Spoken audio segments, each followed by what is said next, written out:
말씀 같이 보겠습니다.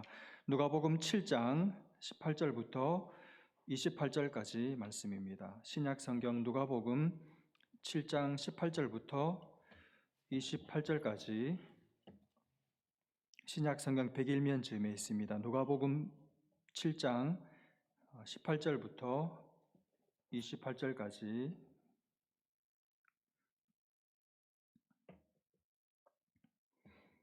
저와 여러분이 한 절씩 교독하고 마지막 28절 말씀은 같이 읽겠습니다. 7장 18절 말씀 제가 먼저 읽습니다. 요한의 제자들이 이 모든 일을 그에게 알리니 요한이 그 제자 중 둘을 불러 주께 보내어 이르되 오실 그이가 당신이오니까 우리가 다른 일을 기다리오리까 하라 하매 그들이 예수께 나아가 이르되 세례 요한이 우리를 보내어 당신께 여쭈어 보라고 하기를 오실 그이가 당신이오니까 우리가 다른 일을 기다리오리까 하더이다 하니 마침 그때 예수께서 질병과 고통과 및 악귀 들린 자를 많이 고치시며 또 많은 맹인을 보게 하신지라 예수께서 대답하여 이르시되 너희가 가서 보고 들은 것을 요한에게 알리되 맹인이 보며 못 걷는 사람이 걸으며 나병 환자가 깨끗함을 받으며 귀먹은 사람이 들으며 죽은 자가 살아나며 가난한 자에게 복음이 전파된다 하라. 누구든지 나로 말미암아 실족하지 아니하는 자는 복이 있도다 하시니라. 요한이 보낸 자가 떠난 후에 예수께서 무리에게 요한에 대하여 말씀하시되 너희가 무엇을 보려고 광야에 나갔더냐? 바람에 흔들리는 갈대냐? 그러면 너희가 무엇을 보려고 나갔더냐?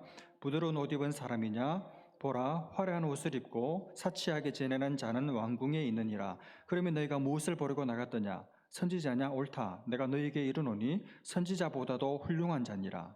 기록된 바 보라 내가 내 사자를 내 앞에 보내노니 그가 내 앞에서 내 길을 준비하리라 한 것이 이 사람에 대한 말씀이라. 같이 봅니다. 내가 너희에게 말하노니 여자가 낳은 자 중에 요한보다 큰 자가 없도다. 그러나 하나님의 나라에서는 극히 작은 자라도 그보다 크니라 하시니. 아멘.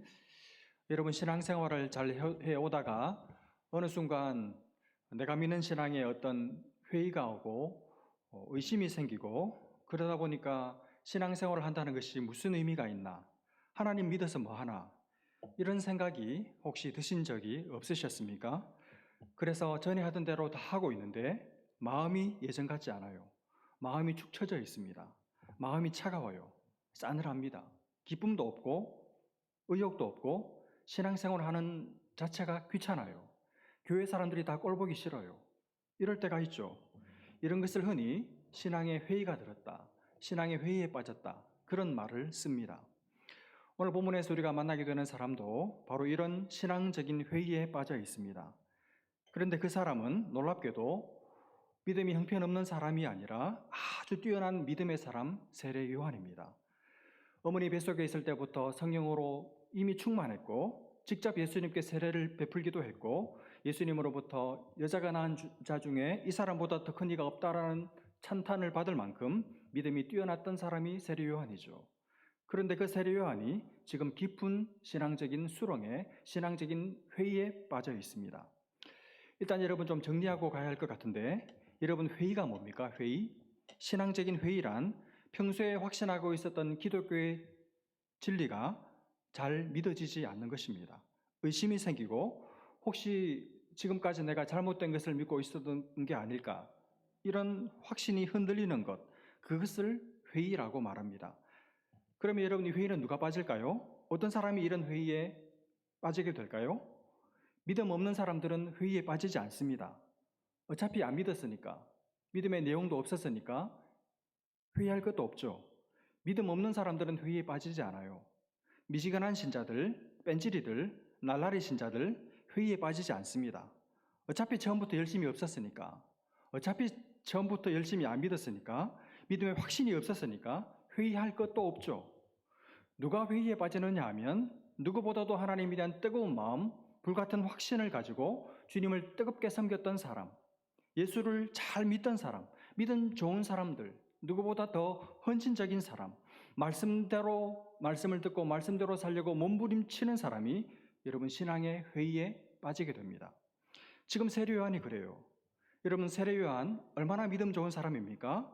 예수님이 오실 길을 그 모든 부요한 삶의 길을 버리고 광야에서 예비했던 사람, 하나님의 나라를 위해서 자기 인생을 던진 사람, 불같은 하나님의 말씀을 가감없이 서슴없이 그대로 외쳤던 사람, 그래서 수많은 사람들을 회개케 했던 사람, 그 사람이 세례 요한이죠. 그런 뜨거운 마음, 뜨거운 확신을 가지고 하나님을 섬겼던 세례 요한이 지금 회의에 빠져버렸습니다. 도대체 어떻게 된 일인지 우리가 함께 생각해 보려고 하는데, 여러분, 지금 세례 요한은 감옥에 갇혀 있습니다. 헤롯과 또 헤로디아의 사이에 있었던 불륜을 책망하다가 감옥에 갇혔어요. 아마 6개월에서 한 1년 정도 감옥에 갇혀 있었던 것 같습니다. 바로 그때 회의가 찾아온 거예요. 여러분, 왜 회의가 찾아왔을까요? 우리가 쉽게 그 이유를 추측해 볼 수 있습니다. 일단 첫째로 지금 세례 요한은 삶의 정황이 좋지를 않습니다. 그렇죠. 감옥에 갇혀 있습니다. 감옥에 갇혀 있으니까 당연히 자유가 박탈당한 거잖아요. 하고 싶은 것 마음대로 할 수도 없고, 가고 싶은 곳 자유롭게 다닐 수도 없고, 먹고 싶은 것 원하는 대로 마음껏 먹을 수도 없습니다. 그러니 얼마나 그 상황이 불편해요. 사는 게 고달픕니다. 거기다가 어디 그냥 감옥에 있을 때 가만히 내버려 뒀겠습니까? 고문도 했겠죠. 그러니 사는 게 힘드니까, 그리고 그 세월이 오래되다 보니까 마음에 낙심이 찾아오고 마음이 착 가라앉을 수밖에 없는 것이죠. 여러분, 사람이 사는 게 힘들어지면, 가난이 너무 오랫동안 지속이 되면 마음도 무너집니다. 사는 게 힘들면 믿음도 흔들려요. 낙심이 되고 침체가 되고 하나님에 대해서 불만이 생기고 신앙적인 회의가 찾아옵니다. 신앙생활이 귀찮고 신앙생활이 재미없고 즐겁지가 않고 교회도 가고 싶지 않고 교회 사람들 만나기 싫어져요. 그런데다가 예수님이 구약에서 예언된 바로 그 메시아일 거라고 믿었거든요. 기대를 했습니다. 예수님께 기대를 걸었습니다. 그런데 시간이 갈수록 예수님이 자기 기대와는 어긋나는 길을 찾고 가는 거예요. 메시아라면, 하나님의 나라를 이 땅에 가져올 참된 메시아라면 이 땅에 있는 악을 청산하고 불의한 자들을 심판하고 드디어 하나님의 나라를 세워야 하는데, 여전히 악인들은 잘 살고 있고 세상의 불의는 없어지질 않고 하나님의 나라는 예수를 통해서 세워질 기미는 안 보이고, 그러니까 마음에 의심이 생기는 것입니다. 이 예수가 진짜 구약에서 말한 그 메시아가 맞나? 아니면 우리가 다른 사람을 기다려야 하나? 이런 생각을 하게 된 것이죠. 그러면서 서서히 예수님에 대한 믿음이 흔들리고 신앙의 회의가 찾아온 것이죠. 여러분이 만약 세례 요한의 입장이라면 어떻게 하시겠습니까? 여러분은 신앙적인 회의에 빠진 경험이 있으시다면 그랬을 때 어떻게 하셨습니까?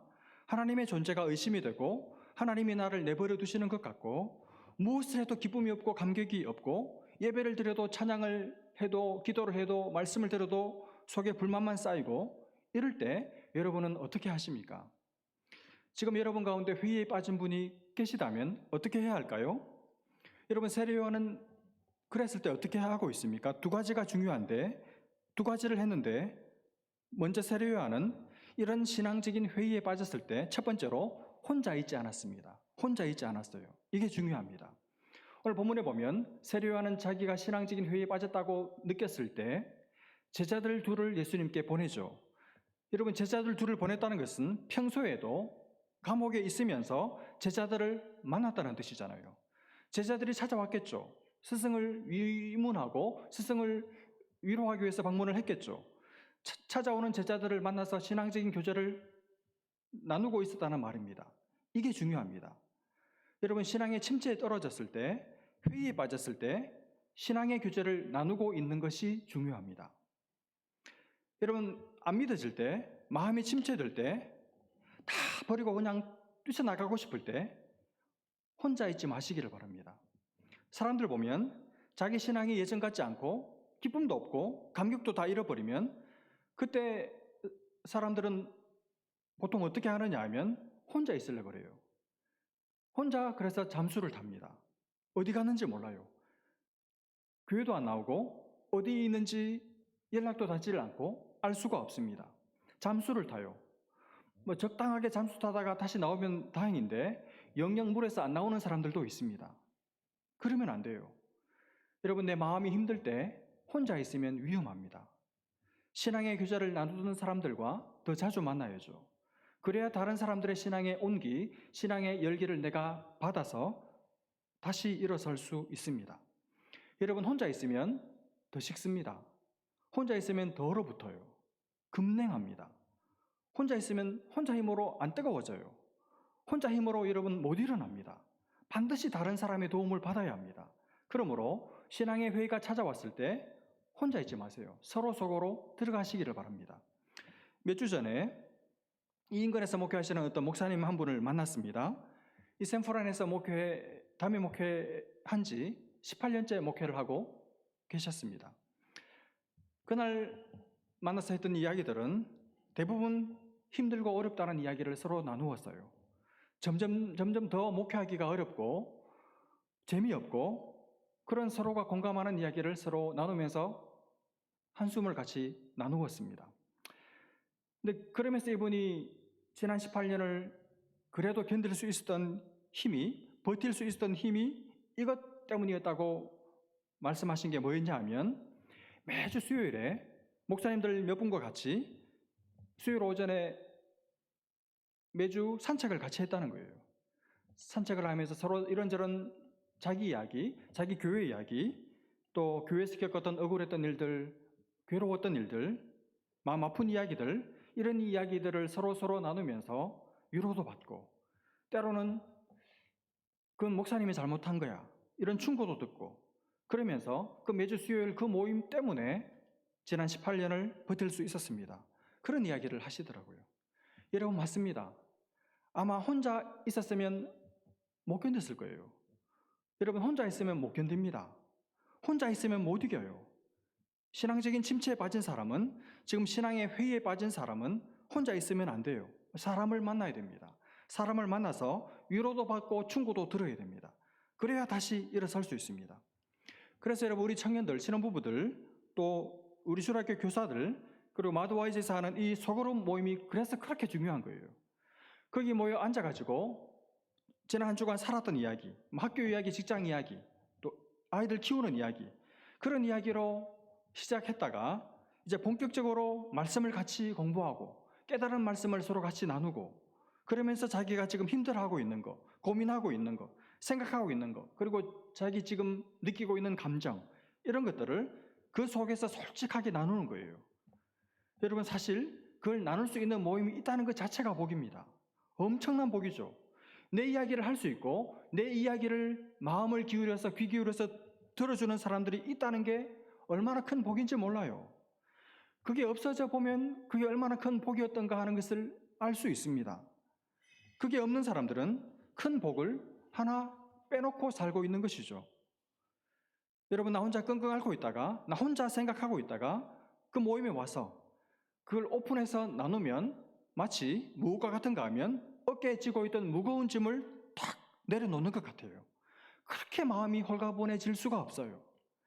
그리고 내 속에 있을 때는 이게 지금 맞는지 틀렸는지 판단이 안 섰는데, 내가 내 속에 있는 생각과 감정을 말로 입 밖으로 내뱉고 나면 내 생각, 내 감정이 정리가 돼요. 객관화가 됩니다. 객관적으로 볼 수 있게 돼요. 내가 지금 이런 생각을 주로 하고 있었구나. 내 감정이 이런 것이었구나. 내가 이런 감정을 느끼고 있었구나. 이걸 객관적으로 보게 돼요. 새롭게 보게 됩니다. 그래서 자기 생각, 자기 감정을 정확하게 보고 그리고 교정할 수 있게 됩니다. 다른 사람들한테 내 생각, 내 감정을 나누면서 나를 다시 보게 되는 것이죠. 나를 정확하게 보게 되는 겁니다. 그리고 어떻게 해야 할지도 나누면서 알게 되는 거죠. 그리고 내가 그렇게 내 고민, 내 생각, 내 감정을 나누었을 때 옆에 다른 지체가 내 이야기를 듣고 나를 판단하거나 정죄하지 않고, 형제, 그럴 수 있겠네요. 형제, 참 힘들었겠네요. 그렇게 내 마음을 공감해주고 이해해주면 그게 그렇게 위로가 돼요. 마치 마음을 누르고 있던 큰 돌덩어리가 치워진 것 같이 그렇게 마음이 가벼워져요. 그러면서 마음속에 전에 없던 용기와 힘과 자신감이 생기게 됩니다. 그래, 맞아. 비록 지금 내 마음이 이렇게 흐트러졌지만, 비록 지금은 성경이 안 믿어지지만, 하나님이 잘 믿어지지 않지만, 저 형제들이, 자매들이 믿는 걸 보니까 나도 언젠가 믿어지는 날이 올 거야. 나도 언젠가 하나님을 사랑하게 되는 날이 오겠지. 그래, 좀 더 참아보자. 그런 생각이 밀려오는 것이죠. 그러니 여러분, 이렇게 함께 모여서 이야기를 나눌 수 있는 모임이 있는 것이 절대적으로 중요하고 그게 얼마나 큰 복이고 위로인지 몰라요. 그러니 여러분, 소그룹으로 합시다. 소그룹을. 저는 대그룹 이렇게 여러 사람 모이는 건 하나도 반갑지 않아요. 아무 의미 없습니다. 제 목회에. 제 목회 핵심은 소그룹, 우리 교회가 소그룹을 몇 개 가지고 있느냐, 소그룹 순장들이 몇 사람이냐, 소그룹에 조인한 사람들이 몇 사람이냐, 그게 중요해요. 밥 먹고 뭘 하고 말하고 아무 의미 없습니다. 소그룹을 하십시오. 소그룹을 리더가 되기를 사모하시기를 바랍니다. 그런 사람들이 중직자가 되어야 돼요. 모여서 잡담만 하지 말고 말씀을 나누고 같이 기도하고 같이 지체의 어려운 문제를 함께 놓고 울면서 함께 기도해주는 그런 모임을 하시기를 바랍니다. 두 번째, 세례요한은 침체에 빠졌을 때 어떻게 했습니까? 물었습니다. 예수님께 질문을 던졌습니다. 이게 또 중요합니다. 세례요한은 오실 메시아가 예수님이 맞는지 아니라면 다른 사람을 기다려야 하는지 궁금했습니다. 감옥 속에 갇혀서 앉아있으면서 궁금했어요. 질문이 생겼습니다. 근데 그 질문을 혼자 가지고 있지 않았습니다. 그 질문을 바깥으로 꺼냈어요. 그래서 제자들을 시켜서 예수님께 가서 물어보라고 질문하게 했습니다. 이게 잘한 거예요. 여러분, 모르면 질문해야 됩니다. 모르면 물어야 돼요. 궁금하면 질문해야 됩니다. 모르면서 묻지 않으면 계속 몰라요. 내가 지금 침체에 빠져 있는데, 내가 지금 신앙이 정상이 아닌데 질문하지 않으면 계속 침체에 빠져 있을 수밖에 없습니다. 질문을 해야 됩니다. 근데 여러분, 제가 목회를 하면서 보면 질문하는 사람들이 극히 드물어요. 질문해야 할 사람들은 질문하지 않고 질문 안 해도 될 사람들은 끝없이 질문합니다. 사람들이 묻지를 않아요. 질문을 안 해요. 모르면서 질문을 안 해요. 침체에 빠졌는데, 지금 회의에 빠졌는데 묻지를 않아요. 그러니 신앙이 점점 더 가라앉죠. 물어야 됩니다. 질문을 하셔야 돼요. 가까운 수장님한테, 저한테, 그리고 하나님께 물어야 돼요. 그러면 나 혼자 끙끙 앓고 있을 때는 아무리 해도 답을 찾을 수 없었는데 질문을 하면 금방 쉽게 답을 얻게 되는 경우가 생겨요. 여러분, 내게 어려운 문제가 남들에게는 어려운 문제가 아닐 수도 있습니다. 내게는 어려운 문제인데 먼저 겪은 사람은 쉬워요. 먼저 겪은 사람은 이미 답을 알고 있을 경우가 있습니다. 그래서 어떻게 도와줘야 할지를 알아요. 알고 있어요. 그런데 묻지를 않으니까 인격을 생각해서 그냥 내버려 두는 것이죠. 그러므로 물으면 금방 답을 찾을 수 있습니다. 근데 안 물으니까 계속 모르는 거예요. 그게 어리석고 그게 게으른 것입니다. 그리고 그게 고집이죠. 그리고 그게 궁극적으로 교만한 것이죠. 여러분, 세례요한을 보십시오. 지금 굉장히 의심스러워요. 혼란스럽습니다. 모르겠어요. 예수가 진짜 내가 기다리고 있던 바로 그 메시아가 맞는지 아닌지 모르겠어요. 그때 세례요한은 그 마음의 답답함을 마음속에 담아두고만 있지 않았습니다. 예수님께 물어봤습니다. 질문했습니다.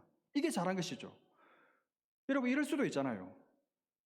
세례요한 사회적인 포지션이 있지 않습니까? 자기 위신이 있고 자기 체면이 있잖아요. 그래도 내가 선지자인데, 그래도 내가 예수한테 세례를 베푼 내가 그런 스승인데, 어떻게 보면 그래도 내가 이스라엘에서 한때 잘 나가던 인기 높던 그런 광야의 선지자인데 어떻게 물어? 아니, 그것도 몰라? 그런 소리 들을까 싶어서 안 물어볼 수도 있잖아요. 자기 체면 생각해서. 여러분, 안 물어볼 수도 있었습니다. 시간이 해결해 주겠지. 그리고 넘어갈 수도 있었잖아요. 흔들리지 않은 척, 회의에 빠지지 않은 척, 모르지 않은 척, 얼마든지 그렇게 할 수 있었습니다. 그냥 입 꾹 다물고 가만히 점점 미궁 속으로 빠져들어갈 수 있었습니다. 그러나 그렇게 하지 않았습니다. 물었습니다. 질문했습니다. 자기 명성, 자기 체면 다 내팽개치고 그게 무슨 소용이 있어? 지금 내 신앙이 죽게 생겼는데 하면서 예수님께 물었어요. 여러분, 이게 겸손입니다. 이게 정직한 것이죠. 이게 살 길이에요. 자기가 지금 회의하고 있다는 사실을 인정을 하고 자기가 모른다는 것을 솔직히 시인을 하고 자기 흔들리는 믿음을 붙들어 세워내기 위해서 제자들을 시켜서 물었습니다. 이 질문을 했기 때문에 세례요한이 산 거예요. 질문이 세례요한을 살린 것입니다. 여러분, 죽을 길을 선택하지 마시기를 바랍니다. 살 길을 선택하시기 바랍니다. 여러분의 직분, 여러분 체면, 여러분의 명성 하나도 중요하지 않아요. 여러분 자신이 잘 알잖아요. 내가 얼마나 엉터리인지, 내 속이 얼마나 텅텅 비어 있는지, 하나님의 임재를 못 누리고 지낸 지 지금 얼마나 오래되었는가를 여러분 자신이 제일 잘 알잖아요. 직분, 타이틀, 명성, 체면이 뭐가 그리 중요합니까? 실속이 중요하죠. 진짜 한 사람을 붙들고 그 사람을 예수 믿게 만들 수 있는 실력, 기도로 그 사람의 마음을 움직일 수 있는 실력, 자녀의 마음을 붙들어서 하나님 앞에 세울 수 있는 실력, 그 실력이 중요하지 타이틀이 무슨 소용이 있습니까? 그리고 세례요한, 내 영혼이 살아야 되잖아요. 그러려면 그런 것들 다 버리고 질문을 해야 한다고 생각하고 질문을 한 것이죠. 여러분 질문하십시오. 하나님께 물으시기를 바랍니다. 도와달라고 요청하시기를 바랍니다. 이렇게 세례요한이 물었을 때 예수님은 어떻게 하셨습니까? 바로 대답해 주면 되잖아요. 그래, 내가 네가 기다리던 그 메시아가 맞다. 그렇게 대답해 주면 되는데 예수님 그렇게 하시지 않아요. 예수님은 어떻게 하십니까? 두 가지를 하셔서 세례요한의 흔들리는 믿음을 붙들어 주고 계십니다. 첫 번째가 뭐냐면 하나님의 말씀을 깨닫게 해주셨습니다. 하나님의 말씀이 풀어지는 기쁨을 맛보게 하셨습니다. 22절 말씀을 한번 보십시오. 예수께서 대답하여 이르시되 너희가 가서 보고 들은 것을 요한에게 알리되 맹인이 보며 못 걷는 사람이 걸으며 나병 환자가 깨끗함을 받으며 귀먹은 사람이 들으며 죽은 자가 살아나며 가난한 자에게 복음이 전파된다 하라. 이런 놀라운 일들이 일어나고 있다는 사실을 가서 너희 스승에게 알리라는 거예요. 근데 여러분 여기 나오는 이 일들은 어떤 일들입니까? 구약시대에 메시아가 와서 하게 될 일들이라고 이미 예언된 내용입니다. 그러니까 무슨 말입니까? 구약에 예언됐던 그 말씀이 지금 예수님을 통해서 다 이루어졌다는 말이죠. 그러므로 예수님이 메시아가 맞다 하는 것을 이 말씀에 견주어서 깨달음을 통해 알라는 것이죠. 여러분 세례요한이 나중에 이 제자들을 통해서 그 이야기를 전해 들었을 때 아마 요한이 생각하지 않았겠습니까? 자기가 기억하고 있는 구약에 예언된 그 메시아에 대한 예언의 말씀과 지금 현실에서 벌어지고 있는 일들을 서로 교차 대조해 보지 않았을까요? 그리고 그 말씀이 그대로 딱 현실과 맞아 떨어지는 것을 보면서 마음에 야, 예수가 메시아가 맞구나. 내가 잘못 오해했구나. 그러면서 말씀이 깨달아지는 감격, 자기가 지금 제대로 된 신앙을 가지고 있다는 확신이 주는 기쁨이 생겼을 거예요. 그러면서 자연스럽게 회의가 물러가는 것을 경험하게 되었을 것입니다. 이런 바로 이것입니다. 그리스도인은 언제 진짜 기쁨이 오느냐 하면 하나님의 말씀이 깨달아질 때예요. 하나님의 말씀이 깨달아질 때. 성도는 하나님의 말씀이 깨달아질 때, 하나님의 말씀이 시원스럽게 풀릴 때 이상하게 기뻐요. 그렇게 기쁠 수가 없습니다. 마음속에 의심이 물러가고 회의가 물러가고 확신이 말씀이 깨달아질 때 생기게 되는 것이죠. 여러분 우리도 마찬가지입니다. 회의의 그림자를 물리칠 수 있는 강력한 힘이 뭐냐 하면 말씀을 깨닫는 것입니다.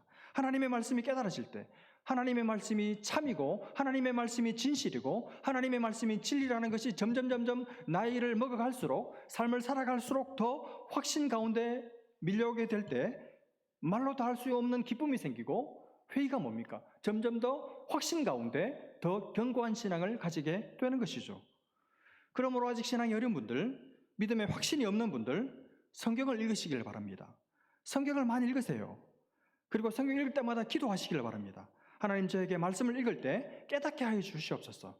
하나님의 말씀이 깨달아지는, 말씀이 내 눈앞에서 열려지는, 귀가 열리고 눈이 열려지는, 제 영이 깨는 그런 은혜를, 기쁨을 주시옵소서. 기도하면서 성경을 읽으시기를 바랍니다.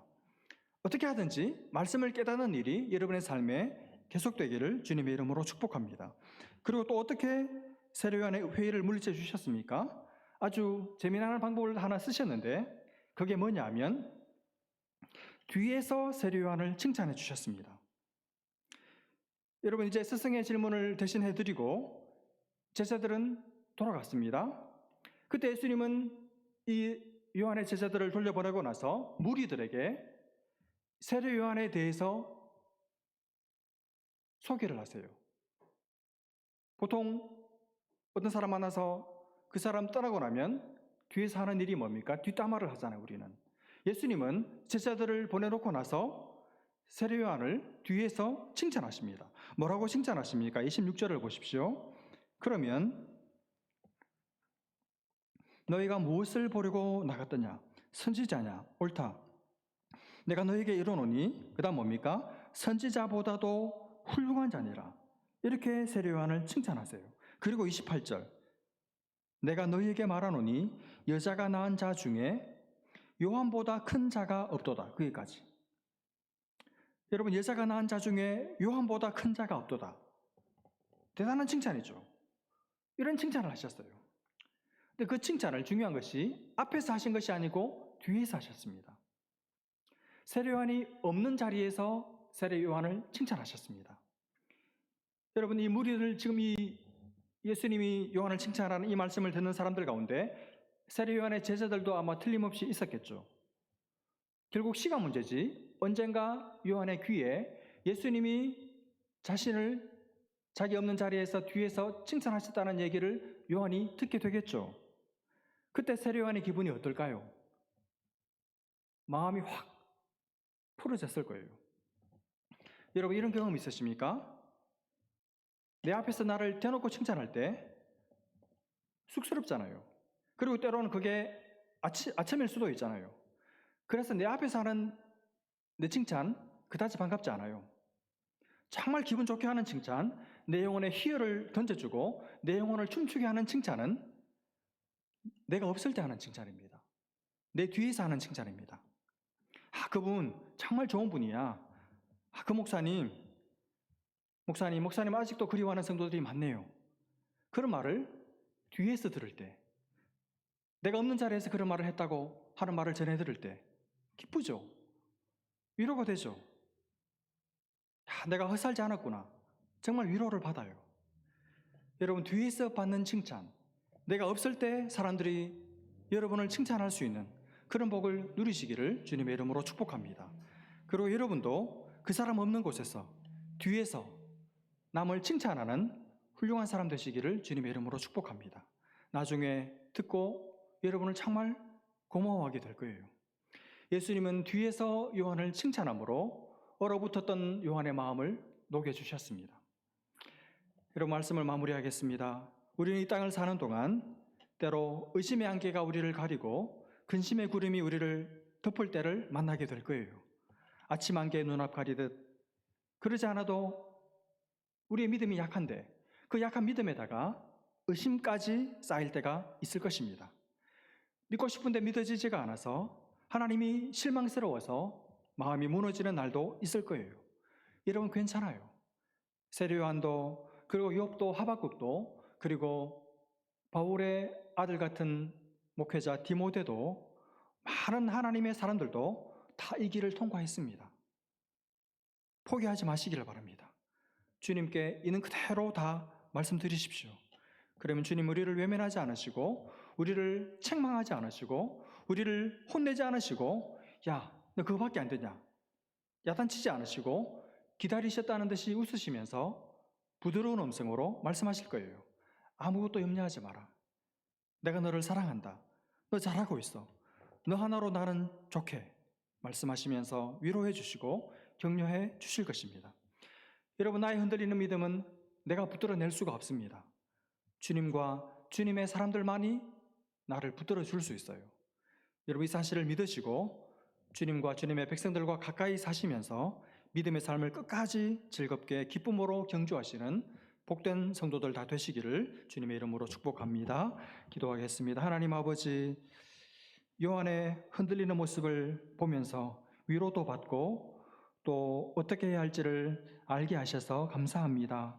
모든 탁월했던 믿음의 사람들 다 광야를 지날 때가 있었고 영혼의 어두운 밤을 거칠 때도 있었지만 그것이 끝이 아니라 더 깊이 더 무르익는 계기가 되었던 것을 기억하며 하나님, 우리의 광야 같은 이 삶에서 실망하지 않고 낙심하지 않고 주님과 주님의 사람들과 더 가까이 붙어 있어서 하나님의 신실하심을, 하나님의 깊이 만지심을 더 깊이 경험하는 복된 계기로 만드는 귀한 성도들 다 되게 해주시고, 하나님 아버지, 공동체에 더 붙어 있게 하시고 영혼들을 신실하게 받아내고 붙들어내므로 하나님의 사람으로 온전하게 빚어지는 우리 모두 될 수 있도록 은혜를 베풀어 주옵소서. 아침 안개가 눈앞 가리듯 의심과 회의와 또 불안과 절망의 나날들을 건너갈 때 우리와 함께 하시는 주님을 더 바라보게 하시고 주님의 사랑을 더 만끽하는 복된 성도들 다 되게 하여 주옵소서. 믿고 감사하며